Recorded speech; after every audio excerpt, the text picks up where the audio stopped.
Eu fiquei muito feliz e genuinamente surpreso com a recepção do vídeo sobre o Lenin e o Trotsky. Então por isso eu resolvi fazer aqui o primeiro short do canal, respondendo a comentários.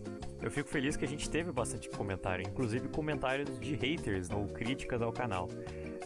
Ainda bem que esses comentários existem, porque eu não ia esperar fazer um vídeo assim, vídeo todo dedicado à importância das polêmicas, sem esperar uma crítica, né, ao meu trabalho. Porque, no final das contas, o objetivo aqui não é falar para uma plateia vencida. Se eu estivesse falando só para pessoas que concordam comigo, não ia ter sentido nenhum esse trabalho aqui, né? Então, eu já li alguns comentários aqui, né, para me preparar para as respostas. Teve uns 3 comentários aqui do professor Lúcio Júnior. Então ele diz: até aí nenhum problema. O autor inclusive faz uma aguçada análise que vai de encontro à do historiador belga Ludo Martins. Aqui ele está falando do Hobsbawm. Hobsbawm, ele fala aqui embaixo. Hobsbawm fala até favoravelmente de terceira via de Bill Clinton e Tony Blair, como se fosse algo para um marxista apoiar.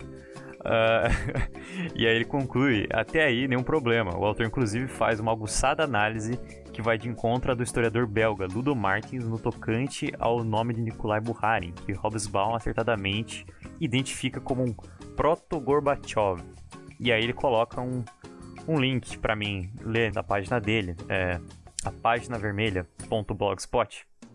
Bom, vamos lá. Em primeiro lugar, eu preciso dizer que tanto o Hobsbawm como o Grover Furr, que eu coloco no começo do vídeo, eles foram bem mais uma provocação mesmo. No caso do Eric Hobsbawm, ele é um exemplo de um autor reconhecidamente rigoroso e honesto. É por isso que ele está ali no meu vídeo como um exemplo ilustrativo. Mas repare na ressalva que eu uso no vídeo. Eu disse e reitero que as pessoas podem muito bem reconhecer que determinado autor é rigoroso e ainda assim discordar das suas formulações. Eu particularmente só li comentadores do Eric Hobsbawm e alguns poucos trechos da sua obra principal.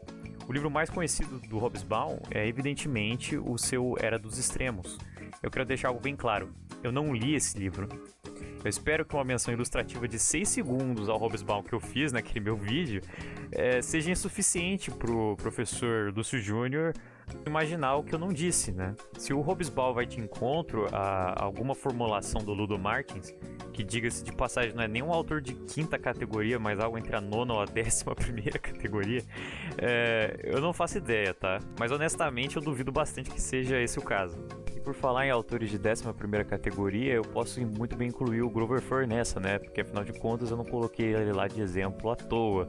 Claro que o Eric Hobsbawm é infinitamente melhor que o Grover Furr. Tem uma constelação de diferença de qualidade entre os dois. Diferente do Hobsbawm, que eu li um pouco, o Grover Furr eu li bastante, infelizmente, entendeu? Para o meu desprazer. E de fato, lendo aqui o trecho exato da Era dos Extremos, em que o Hobsbawm diz que, em certo sentido, o Bukharin seria um proto-Gorbachev, né? O Hobsbawm ele deixa bem claro que ele está meramente fazendo uma conjectura em retrospecto sobre os debates dos anos 20 em relação à nova política econômica, a NEP. Não apenas isso, para ele, os motivos dos debates dos anos 1920 são diametralmente opostos aos dos anos 80. Mas vamos parar por aqui por um instante e fazer uma reflexão rápida. Será que mesmo os autores rigorosos são capazes de cometer erros? Porque eu acho que sim, sabe? Só para dar um exemplo, no meu vídeo, eu acho que eu deixei bem claro o quanto eu desprezo as formulações e mesmo a figura do Richard Pipes. Isso quer dizer que ele não é um autor rigoroso, então? Na minha visão, não, tá? Ele é um autor, em grande medida, bastante rigoroso, o Richard Pipes. Isso por acaso me impede de discordar das teses conservadoras reacionárias anticomunistas do cara? Não, né? Ou será que isso impede outros pesquisadores de irem lá apontar erros, falhas de método, pesquisa, imprecisão, etc, etc? Será que uma coisa impede a outra? Então é isso, eu espero que eu tenha conseguido esclarecer o meu ponto, né? Aqui tem mais um comentário do professor Lúcio Júnior. Ele me pergunta se uma das minhas fontes seria Águas de Lindóia. Na verdade não, professor. Deixa eu dar alguns exemplos. Rosa Luxemburgo, que para os iniciados dispensa apresentações, mas para quem não sabe, foi a mais brilhante marxista da social-democracia alemã, disse na época: o que quer que um partido pudesse oferecer de coragem, visão revolucionária e consistência em uma hora histórica, Lenin, Trotsky e os outros camaradas entregaram em grande medida. Sua insurreição de outubro não foi apenas a salvação real da Revolução Russa, foi também a salvação da honra do socialismo internacional.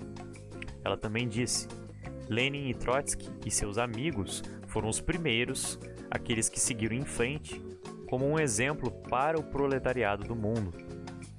John Reed, jornalista americano que fez a cobertura em primeira mão da Revolução Russa em seu livro homônimo, Os 10 Dias que Abalaram o Mundo.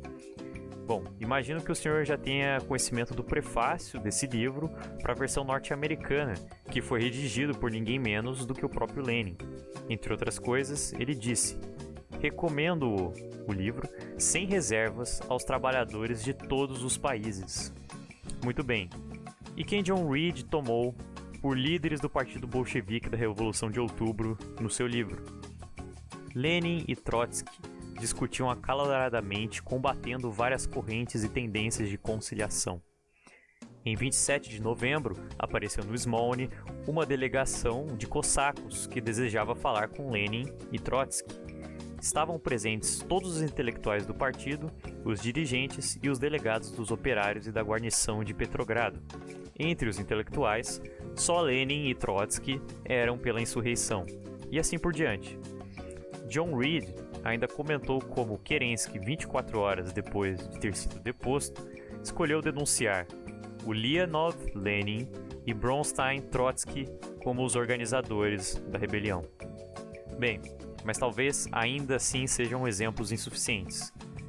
Stalin, em 1918, anos antes do período de falsificações iniciado em 1924, depois da morte do Lenin, disse o seguinte: todo o trabalho de prática organizacional da insurreição foi conduzida sob a imediata liderança do presidente do Soviet de Petrogrado, camarada Trotsky.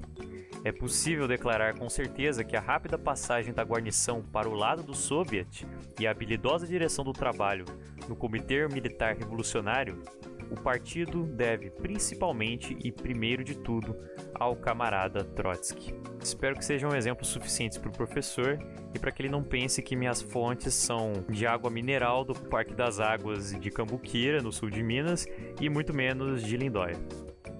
Então, tem outra figura aqui, né, que comentou o seguinte: Trotskismo é uma doença incurável. Graças aos deuses, essa praga nunca vai governar em condomínios em lugar nenhum do mundo.